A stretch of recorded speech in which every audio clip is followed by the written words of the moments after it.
Watch this.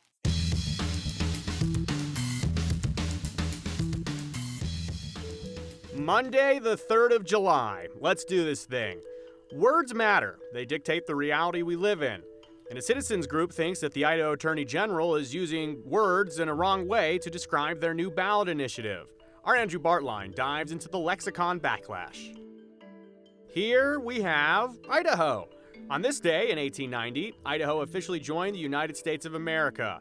On this statehood day, we're dialing up some Idaho facts and seeing if the people of Idaho know their gem state history. Can you smell what the rock is cooking? In downtown Boise, the Great One has taken many forms, many different forms at this coffee shop. I really can't describe this story in words, so it's going to be one that we all watch together on this edition of the 208. Welcome to the 208. I'm Joe Paris. Brian Holmes is off today. There is a citizens group in Idaho that wants to change how elections are run in the gem state. The concept: go to open primaries and instant runoff general elections. This is also called ranked choice voting in other places. We'll tell you about it, though. In short, primary elections would include all political parties and the top 4 vote getters in the primary, regardless of their political affiliation. They would go on to the general election, and then voters would rank their top 4 in the general election, with the winner needing at least 50% of the vote. If a winner doesn't get 50% of the vote, then the lowest candidate is eliminated. You can do the math there. So to qualify the November 2024 ballot, the group, Idahoans for Open Primaries, they have to collect signatures from 6% of Idaho voters in 18 out of Idaho's 35 legislative districts. Late on Friday, the Idaho Secretary of State's office dotted the I's and crossed the T's on the official paperwork, announcing that the group can start collecting petition signatures. But as that group tackles the signature campaign, they now have another battle at hand. The title of their ballot question, something that all people should probably read before signing the petition. Well, that title, it's not one that the group gets to choose. Andrew Bartline explains. A back-and-forth volley between the state's top legal official and a citizen lawmaking coalition is likely to end up in court, one way or another. This is not the state's attorney speaking. This is an extreme politician speaking. Todd Achilles is part of the coalition. I mean, the results show. It shows in the initiative ballot title, where the AG wrote in a cover letter that he finds the initiative violates state law. Mr. Labrador says his office can and will challenge it in court if the Citizen Lawmaking Coalition gains enough signatures to put it on an upcoming ballot. So the initiative is really about electoral reform. The initiative would first change Idaho's primary election system. Regardless of party, the top 4 candidates will move to the general election. The general's decided in a ranked choice voting runoff. And you see this from the Boise State Public Policy Survey, where in the most recent round, November of last year, we had the highest numbers since the survey started of people that think the state is off track. So Idahoans are not happy with what's going on. And the Open Primary Coalition is not happy with how the AG titled their initiative either. Mr. Labrador titled the measure, quote, non-party blanket primary. According to state law, the AG's office must use words by which the measure is commonly referred to or spoken of. The coalition says no one has ever used that language to describe this type of measure in Idaho or out of the state. It's inconsistent with the language in the initiative. How you interpret that, I think, is another matter. But the role of the Attorney General at this stage in the initiative process is just to give the ballot titles. That's what the Constitution requires of him, not insert his political perspective on this. The coalition points to a tweet from May 2nd, where Mr. Labrador publicly opposed ranked choice voting. They say this tweet is evidence the AG is against their initiative. It's a math problem. It goes back to how he got elected. He wants to stop these reforms because he knows he's not a viable candidate if everyone has the right to vote. It's worth noting Mr. Labrador won the latest general election over a strong Democratic challenger in Tom Arkush. He did, but as we know in Idaho, it's the primary that matters. Attorney General Labrador won his primary by just 38,000 votes. But that required that 250,000 independents were prohibited from participating in that. That's wrong. That's not a healthy democracy. That's what we need to fix. It's not a club. If you want to join a club, go do that. You know, there's a responsibility here to all citizens in the state. Mr. Labrador's intention to file a lawsuit against this initiative comes from state law, that the initiative can only be about one subject. The AG finds changing the primary election system and adding ranked choice voting to the general are two different subjects. The AG says that makes it illegal. Here's how I look at it. When you go to get your car serviced and they replace the filter and the oil, is that one service or two? Looking at the specific language of the law, the coalition says the subject matter is the election system, and the rest are matters properly connected to said election system. The coalition is asking the highest court in the state to reform the ballot title in response. So this is, again, I think part of an intentional strategy to make sure that this doesn't get through, but we're going to ask the Supreme Court to expedite their response. The coalition is unsure how this will impact their timeline. Initially, they hope to gain enough signatures by May 2024 that would get this initiative on the November 24 ballot. But they cannot even begin asking and collecting signatures until the title of the language fits what they see fair, because if they do otherwise, if they do win, they have to change the titles of this. The signatures they got previously, they would not count at all. So there is other language in this, Joe, that they're concerned about as well. There's pieces in this where the AG's office defined how the voting would work exactly, how ranked choice voting works. They disagree with it. They say he's misunderstanding it. They want that fixed too. We reached out to the AG's office. We have not gotten a response yet. In their defense, it is the 3rd of July, so who knows who's working right now. Yeah.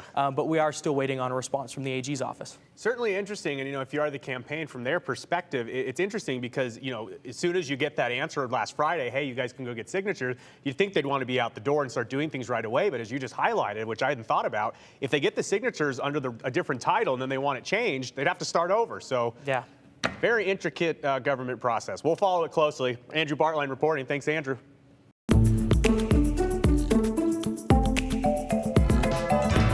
On July 3rd, 1890, Idaho became the 43rd state in the Union. Today, July 3rd, 1990, Idaho celebrates 100 years of statehood, and KTVB Channel 7 is proud to bring you live coverage of all the festivities. Idaho's celebration of the century.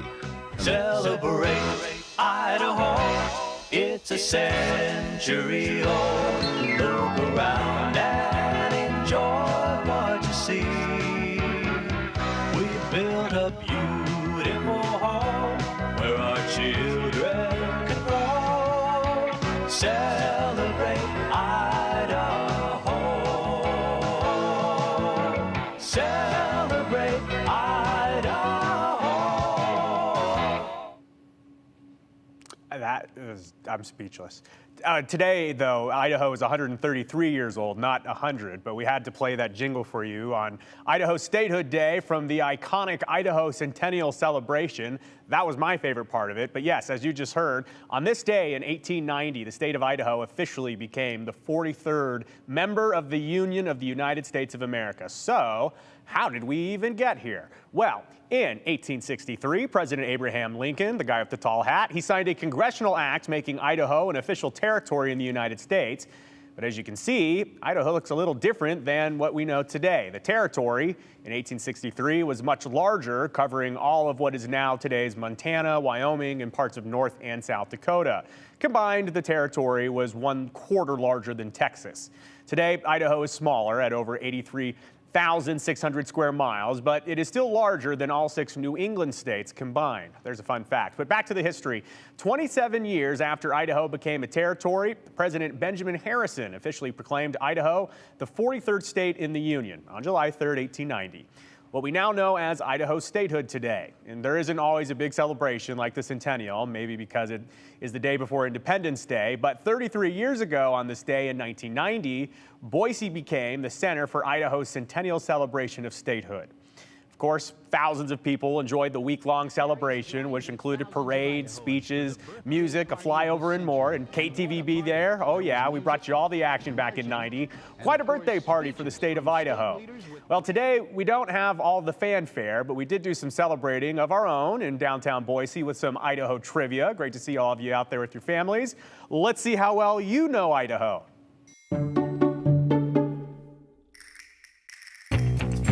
All right, Gem State Brainiacs, now is your time. Do you know Idaho? We hit the streets to find out in this Statehood Trivia Special. All right, here we are. So first question for you. Okay. Which president signed the act that established the state of Idaho as a state? Benjamin Harrison, James Garfield, Grover Cleveland, or Abraham Lincoln? Was there Garfield one or whatever? Let's go with that guy. James Garfield? Yeah. That is incorrect. Oh, Abraham Lincoln. It's got to be Lincoln. It's close. It's actually Benjamin Harrison. No, dang it. But Lincoln was president when told you it this was territory was set up. Oh, So no that's- way. It's kind of like a trick question. Okay. Who was the first governor of Idaho after it became a state? Was it Frank Steunenberg, Edward Stevenson, George Shoup, or John Irwin? George Shoup. It's correct. Yeah, I know. All right. Wow. What year did Idaho officially become a state? 1910, 1889, 1890, or 1873? You think 1890? I think it might be 1890. 1890. 1890 is correct. Then I said 90 something else. What two words first appeared on Idaho license plates in 1957? Was it Gem State, Idaho Forever, Mountain Country, or Famous Potatoes? Famous potatoes. There we go. Okay, well, you guys know your stuff. All right. All right. Famous Potatoes. Gem State. It's Famous Potatoes. Oh, really? They win all potatoes. Still is. They never changed it. No, it's still famous. What is the state insect? Is it A, the firefly, the monarch butterfly, the morning cloak butterfly, or the tiger swallow butterfly? Oh my God, that's a really good question. I'm going to say the monarch. That's correct. It is the monarch butterfly. How we do it? Idaho is the blank state. Is it Idaho the beaver state, the gem state, the mountain state, or the potato state? Gem State. Gem State. Gem state. There you go. That is correct. Idaho state flower. Do you know it? Could you give me some more multiple choice? All right, we like that. So, is it the dogtooth violet, the lupine, the syringa, or the camas lily? I like the lupine, so I'm going to say that one. It is the syringa. I was going to say syringa. Yeah, right. I believe it's the camas lily. Oh, it's the syringa. Ah, Have you ever seen a syringa? no. I don't know what they look like either. You guys outdoor people? Ish. Ish? Okay, here we go. What is the state fish? A, sockeye salmon, B, cutthroat trout, C, chinook salmon, or D, the white sturgeon? Ooh, I almost want to say white sturgeon. I almost wanted two, but I think it might be the trout one. Cutthroat trout. It is the cutthroat trout. That is correct. Good job. There we go. Go with what you think. Let's go white sturgeon. It is actually the cutthroat trout. Oh. What is Idaho's state fruit? The raspberry, the blackberry, the boysenberry, or the huckleberry? Oh, huckleberries. There it is, the huckleberry. Huckleberry. That's an easy one. I'm the Idaho state fruit. Here we are. Have a lovely day. Thank you. Well, we got some of the answers right, we got some of the answers wrong, but thanks to everyone who played along. If you have any Idaho trivia that maybe we didn't get to, go ahead, let us know.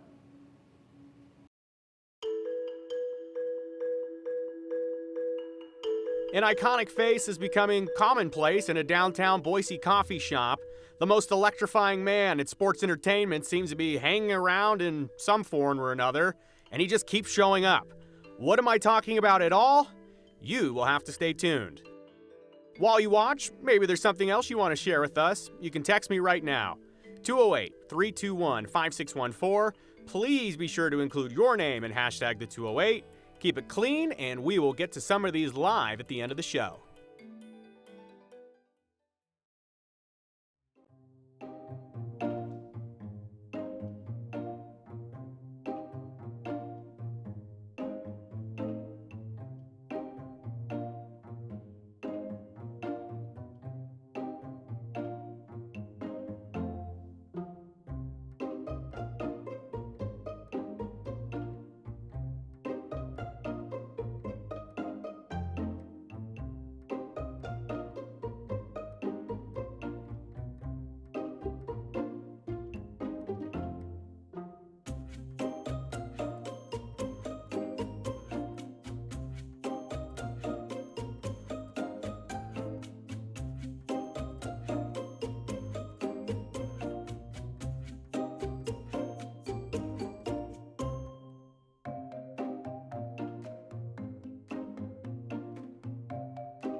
Okie doke, folks. We know that it is Idaho Statehood Day.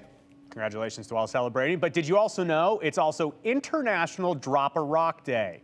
What is this, you may ask? Well, we asked the same thing, and it is pretty simple. Let's get us all on the same page. You're supposed to find a rock, paint it with something kind, and drop it somewhere, and then others can find it and bring a little joy to their day. Nice little pay it forward. But our photojournalist Jason Foster found a different kind of rock being dropped at a local coffee shop. Take a look. All right, Bo, I got your white mocha, not too hot. Is it fair to say this whole situation has rocked you? It is super fair that I've been rocked by the whole situation. My name is Dylan. I'm one of the lead baristas at Dawson Taylor. Any whipped cream on that hot chocolate? One day, one of our baristas was picking up around the shop, wiping things down, and they had reached to wipe something, and when they had brought their hand back, a little rock figurine was there that appeared to be a purple squirrel, but when you look closely at its face, it's actually a 3D printing of The Rock, like Dwayne "The Rock" Johnson. Did you guys go vote on our rocks? When we got our very first figurine, we let it just kind of hang out on the bar for a little bit. We wanted people to kind of just share this randomness, you know, it's just super fun, and so everybody got to play with it and just be like, what is this? Did your kiddos see those little rock figurines over there? Yeah? It was funny and weird, and we put it on the shelf and we called it a day, and then another one showed up, a week went by, 2 more showed up, and they have been found all over the coffee shop. They put them in the pots, they'll put them underneath the leaves, they'll put them with the coffee cups behind the sugar, they'll put it just about anywhere anyone can find it. So right here, this is the Rockzilla that we have. So we don't know who they is. We don't know boy or girl, but they're definitely a regular. They fly right under the radar. We like to maybe guess on who it is, but nobody has been right so far. This one right here, this is Rock 2D2. Most people would like to at least get some credit for it by now, but no, it's been a really fun mystery. We got Rocktimus Prime. I don't know if they're having people drop them off for, I mean, it is really intense. Like to have nobody know, and like we have regulars that have been just as invested as we are. We have people that want to buy them. And kids love them. Like everybody is so absolutely like enamored by it. Like we all love it. This one right here, we have Bob Rock. We don't know where it came from. We don't want it to stop. And we're excited for the next one for sure. We always like to see what people think will be next because we have not been able to guess a single one of them that they drop by. This guy right here is the Rock Lobster. They're super skilled, and it's funny because some of them are different weights, different colors. I mean, you have to fully 3D render it on the computer. Like, that's some skill. We got the Rockness Monster. Did you guys cast your vote? Should we just write our vote on this? So the voting is really fun. Families love the vote. Ew, that's creepy. People choose them by their favorite color, favorite animal. We have some figurines that are based on real people. Oh, wow. And I like that one. Did you see the Princess Peach one? Connecting over something super random and finding similarities through that has been really fun. And this one's my favorite. This is the Crocodile. Thank you. Have a great day, you guys. It may be the greatest unsolved mystery in our town at this point in time. I do have a report, though, to let you know about the voting.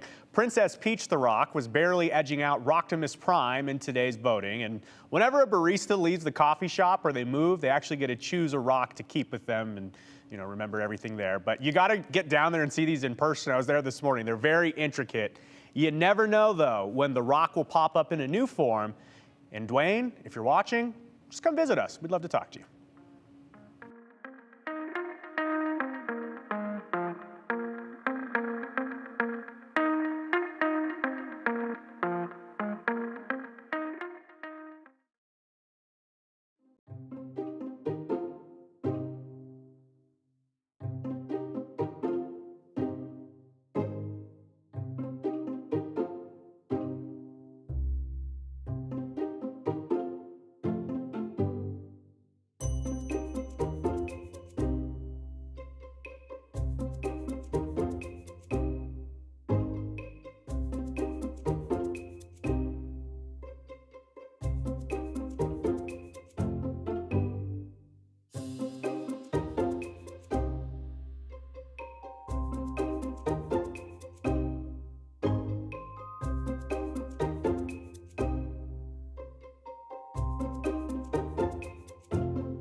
Well, of course, big day tomorrow, Independence Day across the country. Pretty exciting day for a lot of us, but also something else on display in the skies above us the next couple of nights is July's full moon, the buck moon, as it's so nicknamed for this full moon, the month of July. It actually peaked at 5:39 this morning, but nature's flashlight will still be shining bright tonight and likely even through tomorrow. It may still appear full. This, by the way, is the first of 3 consecutive supermoons. A supermoon is just a little bit closer to the Earth, so it appears a little bigger, a little brighter than a typical full moon. First of 3, we get 2 of them in August, which means the second one in August is a super blue moon on August 31st. Pretty cool. All right, historically for Boise for 4th of July, we see highs right around 90 degrees, 89 normally. The hottest we've ever been for Independence Day was 106 back in 1937. The coldest temperature recorded for the 4th of July in Boise was 43 degrees in 1959. So we won't be anywhere near either of those temperatures. We have a pretty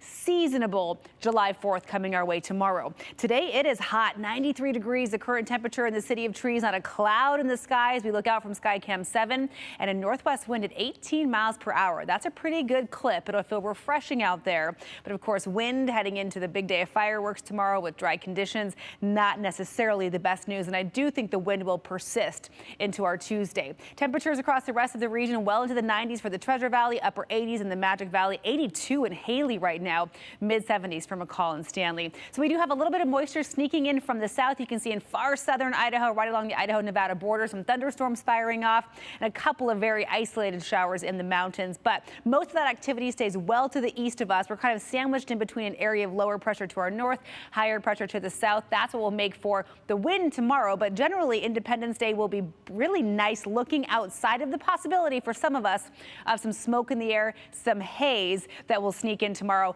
as that northwest flow intensifies. So a bit of a hazy horizon for Tuesday, but still pretty lovely. High temperatures drop to 88 in Boise. That sounds pretty comfy, Joe, considering what we had this last weekend and then what comes in for the rest of the week as well. Right back into the mid 90s by Thursday. So maybe enjoy the cool down, even though it may not look as pretty tomorrow with that haze. I think all these considered, tomorrow being in the 80s compared to 100 degrees maybe next week. Yep. We'll be grateful. I will. Okay. Because I know one of these days we're going to start a track of how many days in a row do we get 100 degrees. Nope, it's probably not far off. Okay. Yeah, it's all right. not this week. That's the good news. Rachel will keep us informed. Yes. For now, though, we'll step aside. 208. Back after this.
All right, folks, let's take a look at some of your comments, questions, thoughts. Here we are. This person says the purity of the Republican Party is going to alienate a lot of good folks from even voting in the primary. I certainly wish I had a Wayback Machine. That's Rick from Eagle. Rick, thank you for the comment. This person says, oops, sorry, it's all just a bunch of transplants from other blue states trying to change our state. It's been working fine. Leave it alone. This person says, trivia, Idaho has 3 of the deepest canyons in North America. That's very, very cool. I have to go to all of them. And yes, the trivia on the street, and don't forget The Rock. The Rock, there he is. It's The Rock, Toctopus.